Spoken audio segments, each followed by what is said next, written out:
Les amis, je suis content de vous retrouver pour la review du chapitre 15 de Boruto Tube Vortex, un chapitre où il y a extrêmement d'informations, où on peut faire plein de théories pour la suite, et on va commencer par le premier point, avec le début du chapitre, le personnage de Gaara avec Shinki et d'autres shinobi en train de faire face à Matsuri. Gaara est clairement mal au point, il est sur le point de mourir, Shinki est immobilisé, Gaara demande aux jeunes shinobi de fuir, de pouvoir tout simplement faire perdurer le village de Suna puisqu'il représente l'avenir. Gaara est sur le point de se sacrifier. Là, ce qui est intéressant, c'est le schéma qui nous est présenté. On est sur un début de scénario classique avec le Kazekage notamment sur le point de se sacrifier et tout simplement de laisser en vie les autres personnes qui l'accompagnent. Mais finalement, Shinki, le fils adoptif de Gaara, il ne l'entend pas de cette oreille. Il parvient non seulement à faire face aux créatures humanoïdes de Joby qui étaient aux côtés de Matsuri, il parvient à sauver Gaara, le sceller à l'intérieur de son pouvoir pendant que Shinki est en train de se faire emprisonner dans un arbre. Et même en étant emprisonné, l'effet de son pouvoir permet à Gaara de rester en vie, car ce pouvoir est toujours actif.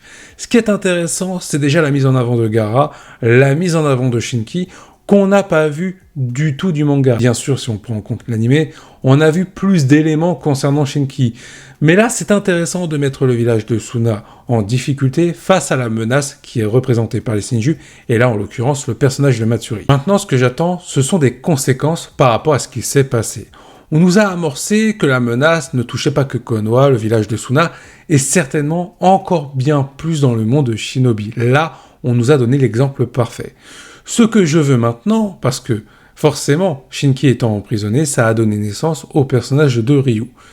Je veux tout simplement qu'il y ait des enjeux autour de Gaara, autour de Shinki, et qu'on les revoie à un moment donné, surtout pour un développement concernant Shinki, car la cible de Ryu, c'est le personnage de Gaara. Le problème, c'est qu'il ne peut pas s'en prendre à Gaara puisqu'il est protégé par le pouvoir de Shinki. Mais Ryu nous annonce qu'il est capable de briser ce pouvoir et donc de s'en prendre à Gaara. Si Gaara est resté en vie, j'espère clairement que ce n'est pas pour le faire tuer juste après. Selon moi, je pense qu'on aura un enjeu, peut-être une histoire qui va se développer autour d'un potentiel sauvetage concernant Gaara. Et ça va mener au combat face à Ryu. Qui va affronter Ryu pour protéger Gaara ? Alors, moi, je pense que ça pourrait être Kawaki contre Ryu, pendant que Boruto pourrait s'occuper du personnage de Jura. En tout cas, Boruto et Kawaki, on va en parler juste après. Il y a beaucoup de choses à dire, notamment autour d'Amado, autour de Momoshiki, parce que ce chapitre 15 nous a donné de très belles informations. Mais juste avant, on va se concentrer encore un petit peu plus sur Ryu et le retour du personnage de Code. Alors, on est dans la dimension des Shinju. À ce moment-là, Ryu est en train d'apparaître, de faire sa présentation aux autres Shinju, et c'est là qu'on apprend que Code est en train de les espionner et Ryu l'a très bien senti. Alors Code, lui, son objectif, ça n'a pas songé, il veut bouffer le fruit du chakra, devenir un Otsutsuki, et ça, peu importe, il y a qui en face de lui, Code, il fonce tête baissée, il finit avec le bras coupé, lui, ce qu'il veut, c'est tout simplement réussir son objectif. Et ce qui est intéressant, là où je pensais que Code pourrait se diriger vers une rédemption, ce n'est pas encore impossible, mais clairement, là, on est sur un deal. Jura propose à Code de trouver Boruto et de tuer son allié également, de tuer tout le monde. Et si Code arrive à faire ça, c'est-à-dire se débarrasser de Boruto et de son allié, il pourra tout simplement avoir le fruit du chakra que lui donnera Jura. Sauf qu'après que Code soit parti, on a Jura qui dit clairement à Ryu, si tu veux tuer Code, vas-y, fais-toi plaisir. Déjà, ce qui me plaît beaucoup avec ce chapitre 15, et c'est un petit peu le résumé global de ce que je vais faire sur Boruto, et même Boruto Tube Vortex pour le coup, et ça rejoint ce que j'ai dit en début de vidéo, notamment au sujet du Kagara, Shinki, le sacrifice, ce fameux schéma classique finalement, qui est un petit peu revisité, qui ne se passe pas comme ça devrait se passer. Là, on retrouve une situation qui est bien sûr différente, mais avec un schéma classique qui se transforme en quelque chose d'original. Parce que si on regarde bien, on a de base des méchants, des Shinju, qui ne doivent suivre que les ordres de leur maître, c'est-à-dire le personnage de Code initialement. Et c'est dit dans ce chapitre. Sauf qu'ils ont fini par développer une conscience, avoir des objectifs personnels et bien entendu communs. Ce ne sont pas que des antagonistes qui sont là pour abattre l'ennemi. Ils veulent avoir des connaissances, comprendre pourquoi ils sont comme ça, pourquoi ils mènent ces actions-là. Et c'est bien de développer des méchants qui eux-mêmes veulent se développer. Je trouve qu'il y a une certaine ironie, mais ça rajoute de l'originalité à cette histoire et surtout à ces personnages. Concernant le personnage de Code, à quoi peut-on s'attendre ? On insiste beaucoup dans ce chapitre, et c'est d'ailleurs le personnage qui insiste là-dessus, qu'il va tout faire pour atteindre son objectif, devenir un Otsutsuki, bouffer ce fameux fruit du chakra. Est-ce que ça nous tease que par la suite, Code va revenir au centre des débats et qu'il va gagner en puissance pour vaincre Boruto Kawaki et donc devenir la véritable menace de l'œuvre? Je ne pense pas que ce sera la menace finale ou la menace la plus puissante. Je pense qu'on aura autre chose derrière, notamment autour d'Amado et de Shiba Otsutsuki. Mais qu'en est-il de l'avenir de Code? Est-il condamné à mourir? Là, au vu de ce chapitre, on a l'impression qu'il n'y a aucune porte de rédemption que peut emprunter Code, parce que lui, clairement, il veut buter Boruto Kawaki. J'ai hâte de savoir comment il va faire, parce qu'on voit clairement qu'il n'est pas de taille à affronter Boruto.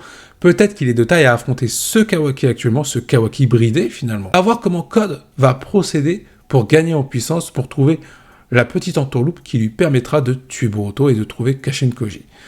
Moi, ce qui va m'intéresser, c'est pourquoi Code, il est autant omnibulé concernant le fait de tenir la promesse qu'il a faite envers Ishiki Otsutsuki. En soi, c'est un homme de parole. Il veut tout simplement faire perdurer la volonté qu'il a suivie depuis le début.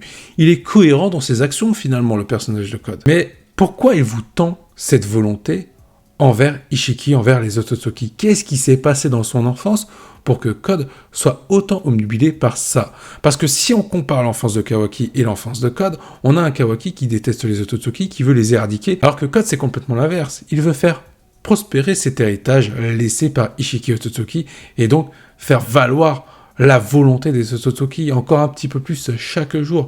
Code, il est vraiment dans cet objectif. Donc j'ai hâte de savoir, et j'espère que ce sera expliqué dans le manga, j'ai envie de savoir comment Ishiki et Code se sont rencontrés.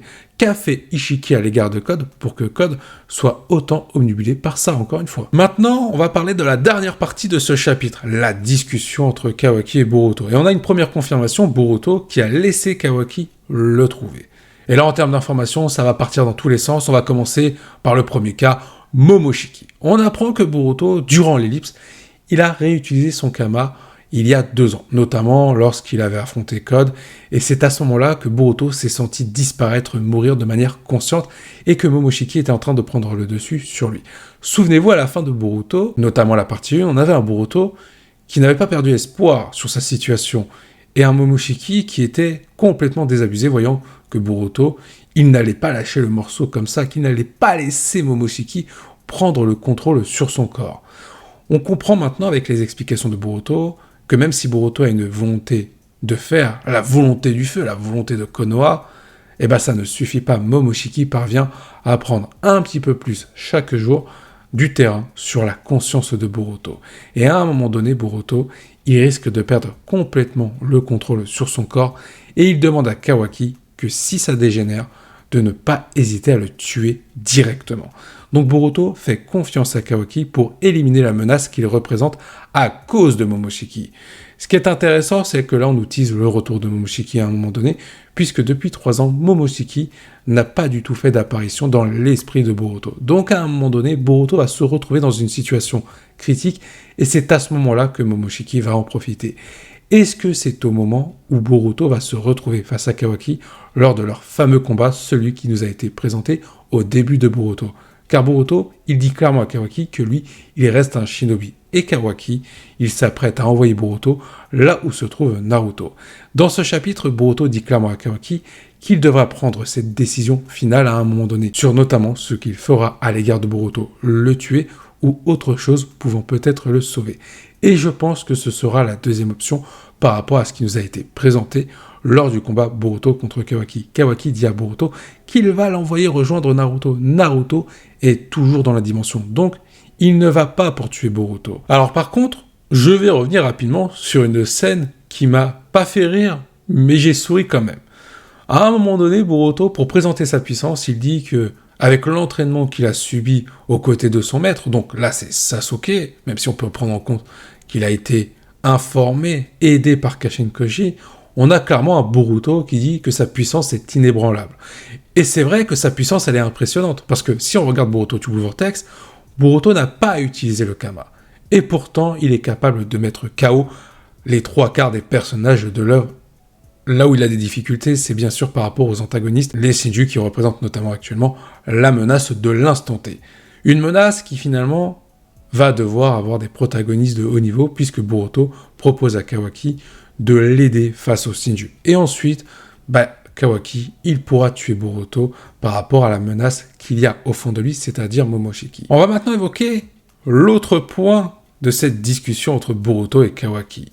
On va parler du personnage d'Amado, parce que là on apprend pas mal de choses sur ses actions, notamment à l'égard de Kawaki. Boruto révèle à Kawaki que sa puissance est tout simplement bridée, qu'Amado a posé un limiteur sur celui-ci.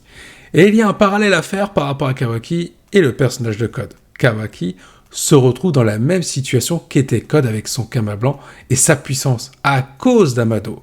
Et on comprend encore une fois, un petit peu plus dans ce chapitre, qu'Amado, il s'en fout de Kawaki, c'est un pion pour lui. Il a juste besoin de son Kama pour réaliser ses objectifs personnels. Est-ce que c'est en lien avec le fait de ramener sa fille à la vie? Clairement, on peut émettre de sacrés doutes, parce que Boruto, il ne donne que quelques informations sur Amado. Mais ces informations, alors elles sont déjà importantes, mais on comprend clairement que Boruto en sait bien plus sur ce que veut faire Amado et sur ce qu'il représente peut-être en termes de menaces. Parce qu'Amado, de son côté, qui en profite pour tout observer, tout espionner, il sait clairement que ce n'est pas Boruto qui a obtenu cette information par lui-même, que ça vient certainement de Kashin Koji.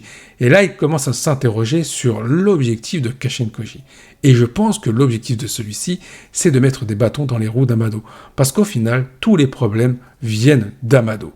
Et ce qui va être encore plus intéressant, c'est qu'au final, on ne connaît pas les réelles ambitions d'Amado. On nous a parlé de sa fille, mais est-ce que c'est vrai? Ça vient des propos d'Amado. Ce n'est peut-être pas la vérité. Ça se trouve, c'est une vérité modifiée. Et pour insister sur le fait que Kawaki est un pion, je vous invite à bien observer le chapitre si vous n'avez pas remarqué ce détail. Amado est en train d'observer Boruto grâce aux yeux de Kawaki. En gros, Kawaki, actuellement, c'est la caméra d'Amado. Il y a un autre truc aussi qui est très intéressant sur l'intelligence d'Amado. Parce qu'on nous explique, dans ce chapitre, pourquoi Amado a fait ça à l'égard de Kawaki, pourquoi il l'a bridé. Parce qu'on a vu clairement que Kawaki, quand il s'est retrouvé face à Jura, il aurait pu se faire tuer face à Jura avec cette puissance limitée pour le coup. Mais regardez bien la réflexion d'Amado. En réalité, Amado, en bridant Kawaki, il voulait éviter que celui-ci soit en danger de mort. Mais comme je l'ai dit, il a été face à Jura, donc il aurait pu mourir à ce moment-là. Mais en réalité, Amado a parfaitement réfléchi à son plan. Il a rendu Kawaki insignifiant au niveau de sa puissance pour que les différentes menaces, notamment les Shinju, jugent que Kawaki, ça ne servait à rien de le tuer directement. C'est pour ça qu'Amado a bridé Kawaki. C'est pour tout simplement faire une psychologie à la fois sur lui, notamment pour le rendre encore plus nerveux, encore plus incapable d'accomplir ses objectifs, tuer Boruto, protéger Naruto, et surtout faire de la psychologie à l'égard des menaces. On a Amado qui agit de manière indirecte sur tous les fronts, disons-le. Et ce qui est encore plus intéressant, c'est que Boruto dit que s'il est amené à mourir, ça va amener des ennuis au personnage d'Amado. Mais de quoi parle exactement Boruto sur le cas d'Amado? Il y a plein d'interrogations sur ça, alors que déjà on en avait beaucoup auparavant. J'ai vraiment hâte de découvrir la suite. Je vous invite à donner vos théories en commentaire par rapport à ce qu'il pourrait se passer. Donnez votre avis bien sûr sur ce chapitre 15 qui est excellent. Je vous dis à la prochaine, portez-vous bien et n'oubliez pas que la volonté du KT soit avec vous. Avant de partir, n'oubliez pas de me soutenir en likant et en partageant cette vidéo. Je compte sur vous.